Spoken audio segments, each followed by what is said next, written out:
영재에 대해서 이제 정의를 이제 제가 좀 설명을 드려볼게요. 많은 학자들이 그 영재에 대해서 굉장히 다양한 정의를 내렸어요. 대표적으로 그 우리가 생각하는 아주 보수적이고 가장 잘못된 어떤 영재에 대한 인식을 준 영재에 대한 정의를 한 사람이 이렇게 터먼이라는 학자분이신데, 이분은 실제로 지능이 높은 사람이 영재다 이렇게 정의했어요. 상위 1%의 지능이 영재지 나머지 영재 아니다 이렇게 말했어요. 이분이 이 얘기를 하고 나서 그 이후에 정말 많은 학자들이, 여러분이 많이 아시는 가드너까지 해서 다중지능 이론 뭐 여러 가지, 렌줄리 박사님 이런 분들이 영재에 대해서 굉장히 다양하게 정의를 했는데, 렌줄리 박사님 같은 경우에는 그 영재 교육원을 운영하신 분이에요. 실제로 굉장히 영재들을 많이 보신 분이죠. 그래서 학자들이 정의하는 영재들과 실제 그 교육 현장이나 현장에서의 영재들의 차이가 당연히 존재하겠죠. 그러면서 이제 본인이 스스로 새롭게 정의를 하신 건데, 저도 마찬가지예요. 한 20여 년 동안 영재에 엄청 관심이 있어서 난 영재를 연구할 거야 이랬던 건 아닌데, 어쩌다 보니까 이제 제가 같이 일하는 뭐 저희 보스나 아니면 지도 교수님 뭐 이런 분들이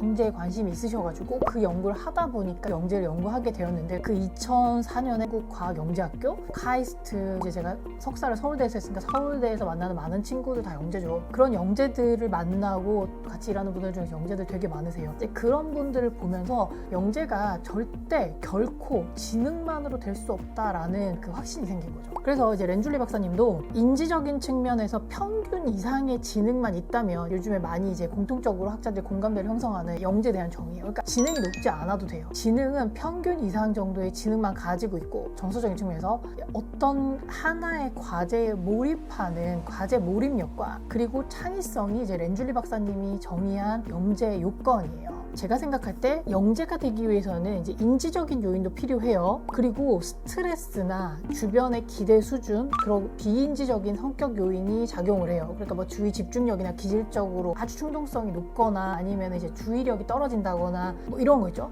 그다음에 부주의함, 이런 성격적인 요인, 그다음에 환경과 인생에서 겪는 다양한 사건들과 같은 환경 여건의 영향을 받으면서도 그런 모든 것들을 다 통합해서 사회 전반적으로 삶의 영역별로 높은 성취 수준을 발현하는 사람이 영재인 거예요. 그러면 여기서 필요한 것이 뭐냐면, 인지적인 것도 좀 받쳐줘야 되고 성격적인 요인도 영향을 미치고 환경적인 요인도 있는데, 스트레스나 내가 가지고 있는 부족한 어떤 부분 혹은 뛰어난 부분, 그 다음에 성격적으로 좀 이렇게 어려운 부분, 좋은 부분, 이런 것들을 다 경험을 하면서 통합을 하면서 내가 내 인생에 일어나는 사건까지 통제할 수 없죠. 굉장히 스트레스를 받는 사건이나 겪지 않으면 좋았을 불의의 사고 같은 것도 겪을 수 있어요. 근데 이런 모든 사건들을 경험함에도 불구하고 결과적으로 성취를 발현하는 게 영재라는 거예요. 그러면은 그럼에도 불구하고 발현하려면 이때 뭐가 더 들어가야 되죠? 회복 탄력성, 실패 내성, 긍정 심리 자본, 자신에 대한 믿음, 신뢰, 자존감, 이런 게 필요하다는 거예요. 아이가 가지고 있는 어떤 강점이나 재능이나 잠재력이 무엇인지는 이제 찾아내려면 어떻게 되죠? 네, 제가 계속 지금 요즘에 주구장창 말씀드리고 있는 웩슬러가 도움이 된다는 거예요. 그리고 이제 저희가 만든 학습 심리 검사인 크리에이트 검사가 도움이 돼요. 그리고 또 있어요. 어머니들이 아이를 관찰하시면서 그리고 아이를 쭉 키우면서 경험적으로 가지고 있는 경험 데이터,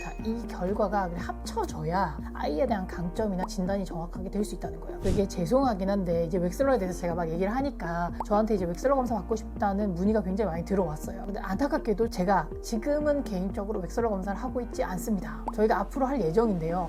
언제 할지 말씀 못 드려서 죄송한데, 굉장히 많은 분들이 궁금해 하시고, 사실 저도 어떤 약간 사명감? 제대로 된 해석을 해주고 싶다는 개인적인 열망이 생겼어요. 잘못 오해할 수 있게 해석하시는 분들이 많아서, 잘하시는 분들도 굉장히 많아요. 사명감을 가지고 굉장히 정확하게 인지 프로파일을 잘 해석해 주시는 분들도 계신 반면에, 이제 그렇지 않고 이걸 학원과 연결해서 이제 그 웩슬러 검사 결과를 이용하시는 분들이 있어서 그건 좀 아닌 것 같아서 하고 싶은데 언제 할지는 몰라요. 그리고 제가 먼저 해석을 해드리기 전에 부모님한테 사전에 설문 같은 걸 받아요. 아이를 키우면서 부모님이 알고 계시는 지식, 이 세 가지가 합쳐져야 비로소 아이에 대해서 제대로 판단이 가능해요. 저희 기관에서 웩슬러 검사를 할 때 검사하시는 선생님들한테 처음에 가장 강조하는 것과 마지막까지 끝까지 강조하는 게, 애정과 사랑의 시선으로 아이를 검사를 할 때 아이를 보라고 얘기를 계속해요. 그 나태주 시인이 말씀하셨죠. 오래 보아야 예쁘다, 자세히 보아야 사랑스럽다, 너도 그러다 있죠. 정말로 그렇습니다. 아이가 가지고 있는 어떤 그 강점이나 잠재력을 찾아내려면 일단 굉장히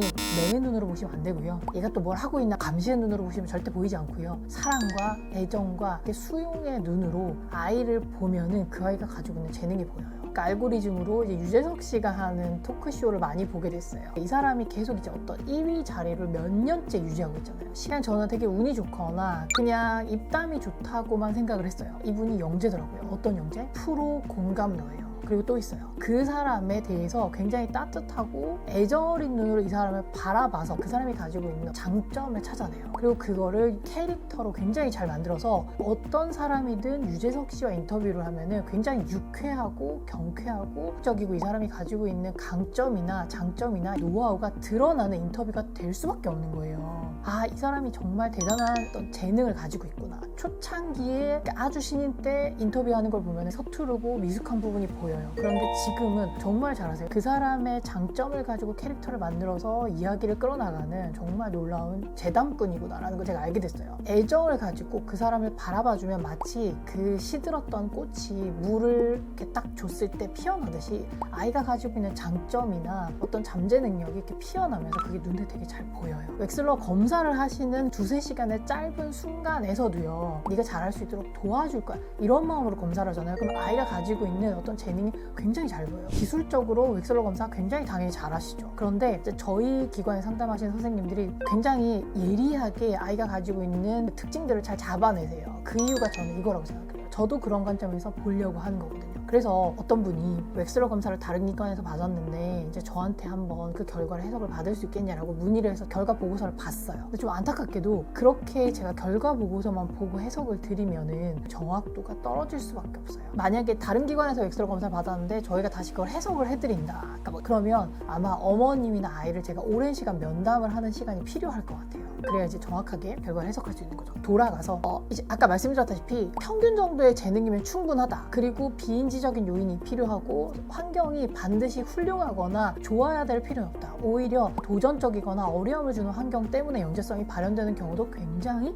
많더라. 그래서 이런 것들에도 불구하고 내가 영재성을 발현을 해서 사회적으로 높은 성취 수준을 발현을 하려면 필요한 게 뭐다? 회복 탄력성, 실변에서 이런 건데 이걸 누가 만들어줄 수 있다? 부모님이 만들어줄 수 있다는 거예요. 그리고 이제 가끔 이제 권위 있는 선생님이나 이제 저같이 상담하시는 분들이 아이에게 객관적인 자료를 바탕으로 너는 이런 장점이 있어, 이런 부분이 굉장히 강점이다, 이렇게 말하면 그게 아이에게 엄청나게 내재화돼요. 이제 저도 실제로 주변에서 저를 믿어주고 주변에서 저에 대해서 이제 지지해주는 게 얼마나 나한테 큰 힘이 되는지 이런 걸 실감하는 이제 인생에서의 몇 포인트가 있는데요. 제가 저희 지도 교수님을 굉장히 이제 존경하고 좋아해요. 대학원생들끼리 얘기지만 자기 지도 교수님을 굉장히 존경할 수는 있지만 좋아하는 사람들은 정말 극히 드물어요. 지도 교수님과 지도 학생의 관계는 애증의 관계일 수밖에 없어요. 근데 저는 저희 지도 교수님을 정말 좋아하는데 그 이유가 뭐냐면 제가 이제 박사 논문을 쓸 때 이제 아이를 다 낳고 아이를 키우고 아이들도 심지어 학교를 다니면서 저희 첫째랑 박사를 같이 들어갔어요. 그러니까 저희 첫째가 초등학교 1학년 때 제가 이제 박사 1학년에 들어간 거죠. 근데 박사 논문을 쓸 때 마지막에 논문을 이제 심사를 받아야 되는 그 몇 달을 앞두고 제가 교수님한테 찾아가서 이제 말씀드렸어요. 저 이번 학기 논문 졸업 못할 것 같다. 못 쓰겠다. 도저히 자신이 없어서 안 되겠다. 그래서 미뤄달라고 했는데 교수님이 안 된다고 하시는 거예요. 안 돼. 이번 학기 졸업해야 돼. 이렇게 말씀하시는 거예요. 제가 그때 그냥 단순히 뭐 이론을 가지고 하는 논문을 쓴 게 아니라 실제로 학생들을 대상으로 실험을 해서 실험 데이터를 가지고 분석을 해서 논문을 하는 거라서 시간도 되게 많이 걸리고 이제 결과가 안 나오면 졸업이 안 되는 상황이었어요. 결과가 잘 나온지 안 나온지도 잘 모르는 상태인데 교수님이 졸업을 하라고 하시는 거죠. 다행히 결과는 나왔어요. 그런데 그 결과를 얻기까지 시간을 너무 많이 보내다 보니까 논문 스크립트를 작성할 시간이 너무 얼마 안 남았고 제가 이걸 도저히 감당할 자신도 없어서 제가 이제 못하겠다고 교수님한테 말씀드렸는데 아니, 할 수 있어. 내가 보는 이민주 선생은 이거 할 수 있어. 원래 논문 진짜로 쓰는 시간은 그렇게 길지 않아. 준비를 오래 하는 거지 할 수 있어. 제가 저를 믿지 못하는 그 순간에 교수님이 저를 믿어주시는 거예요.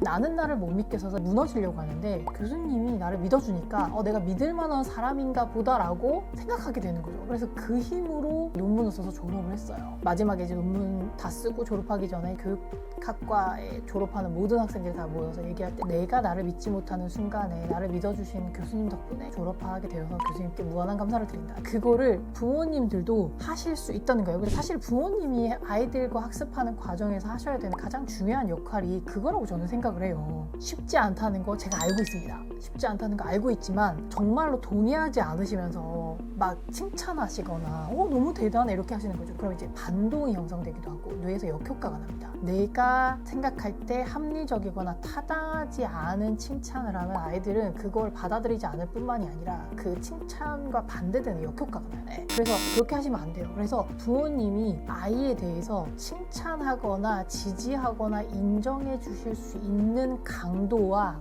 거리를 찾아서 하시는데 그게 국영수과일 필요는 없다는 거예요. 저는 끊임없이 아이가 뭔가를 시도를 하는 거예요.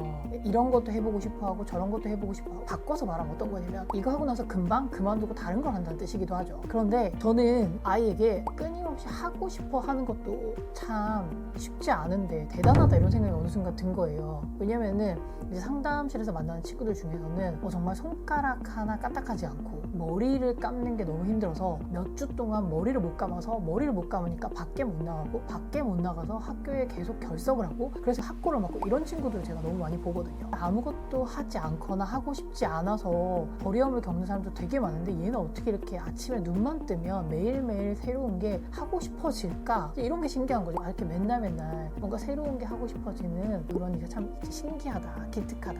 그래서 매일매일 열심히 해봐. 이런 거죠. 사랑과 애정의 시선으로 아이를 바라보시면서 부모님이 그런 부분을 지지를 해주시면 아이들은 뇌가 아직 완성되지 않은 상태인데 이제 어떤 상태로 생각을 할 수 있냐면은 해면을 걸면은 사람이 이제 인지적으로 완전히 각성되어 있는 상태랑 아주 깊은 수면의 상태 이런 상태 중간쯤 되는 트랜스 상태라고 해서 굉장히 이제 암시성이 높아지는 그런 상태가 돼요. 그런데 아이들은 약간 그런 상태라는 거예요. 내가 완전히 완성되기 전에는 최면을 걸었을 때 그 최면을 거시는 분이 나에게 어떤 메시지를 주거나 뭔가 지시를 하면 평소 때는 하지 않았을 상황인데 하게 되잖아요. 아이들은 트랜스 상태라는 거예요. 그래서 부모님이 하시는 말들은 아이들한테 굉장히 잘 전달이 돼요. 그래서 내재화된다. 제가 계속 반복적으로 말씀드리는데 아이들이 가지고 있는 본인에 대한 생각에 지대한 영향을 끼치는 분들이 부모님들이라는 거죠. 여러분들에게 영재는 누구나 될 수 있다. 아이의 특성을 잘 찾아서 후천적으로 잘 개발하면 누구나 될 수 있고 이 과정에서 가장 중요한 게 부모님의 역할이다. 이제 설명을 드렸고 그러면은 우리 아이가 가지고 있는 강점이 뭐냐 되게 궁금하실 거예요. 그런 것들은 시간이 오래 걸릴 수도 있어요. 인지적으로만 일단 말씀을 드려볼게요. 공부가 중요하다고 말씀드렸죠. 공부라고 하는 학교에서 하는 교육과정 안에 아이가 가지고 있는 강점이나 잠재력을 정말 찾아내기 좋은 여러 가지 활동들이 사실은 가장 많이 들어있는 거예요. 인간이 하는 활동 중에서 의미 있고 생산적이고 내가 가지고 있는 강점이나 잠재력을 찾을 수 있는 활동들이 너무너무 많은데 실제로 우리 아이들이 잘하고 있어요. 요즘 교과서는 정말 잘 되어 있거든요. 그런데 초점이 입시에 있다 보니까 그게 잘 드러나지 않아서 그렇지 아이들이 사실은 학교에서 하는 많은 활동들을 내가 가지고 있는 강점이나 재능을 발견하겠다는 어떤 생각을 가지고 들여다보면 찾아낼 수 있어요.